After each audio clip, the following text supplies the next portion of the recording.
Hello friends, welcome back to my channel. तो जैसे आप सभी जानते हैं कि एसबीआई की थर्ड वेटिंग लिस्ट आ गई है। मैं भी अपना देख चुकी हूँ। इस वजह से मेरा एक दो दिन से मन भी नहीं हुआ कुछ करने का, क्योंकि मुझे पूरी उम्मीद थी कि इस वेटिंग लिस्ट में तो हो जाएगा, क्योंकि मेरे कट ऑफ से 3.5 मार्क्स कम थे।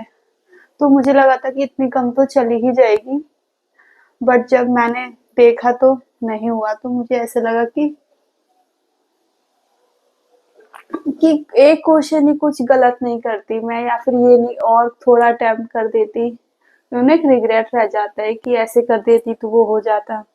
अब ये वाला एसबीआई का रिजल्ट भी आने वाला, तो मुझे बहुत ज्यादा नर्वसनेस हो रही है, इसलिए मैं थोड़ा एक्टिव भी नहीं हो पा रही थी। मैं अपने रिजल्ट का स्क्रीनशॉट भी दिखा दूंगी। मैंने ईडब्ल्यूएस कैटेगरी से वो फिल किया था।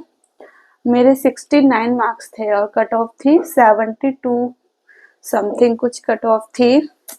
तो ईडब्ल्यूएस कैटेगरी में इस बार मतलब सीट्स फुल थी, तो हुआ ही नहीं कुछ। तो अब मुझे कुछ समझ नहीं आ रहा कि क्या करना चाहिए। मैं कुछ सही कर रही हूँ या नहीं कर रही, कहीं कुछ हो नहीं रहा है।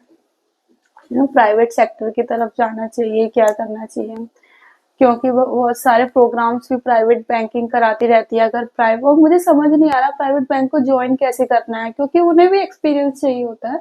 तो एक्सपीरियंस मैं कहाँ से लेके आऊँ, क्योंकि मैं अभी तक सिर्फ पढ़ ही रही थी।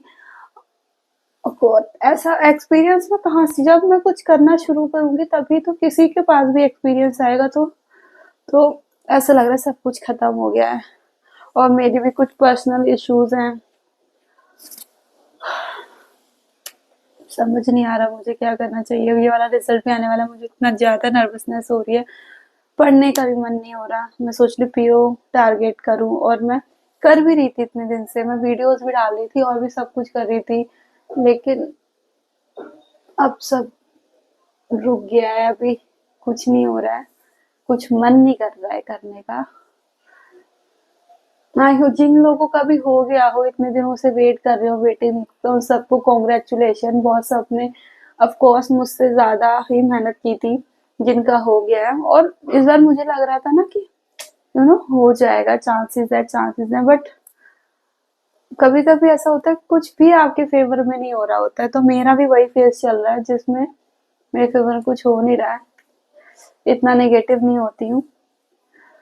शायद अब जो रिजल्ट आए वो मेरे लिए कुछ पॉजिटिव हो। इस बार का भी इंग्लिश बहुत टफ आया था।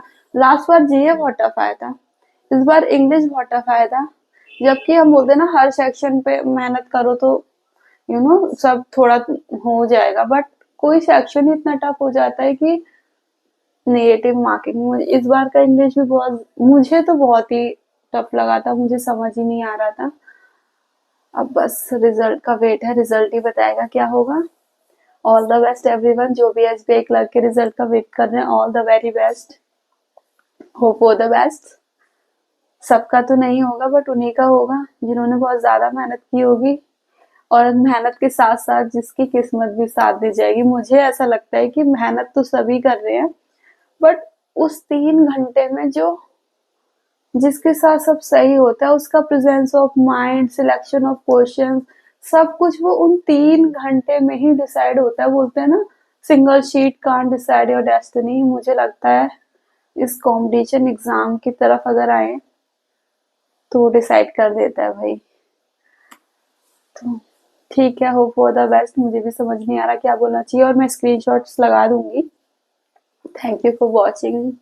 अगर आपको भी मेरे साथ मेरी जर्नी में जुड़ना है तो please do subscribe and like my video. Thank you so much.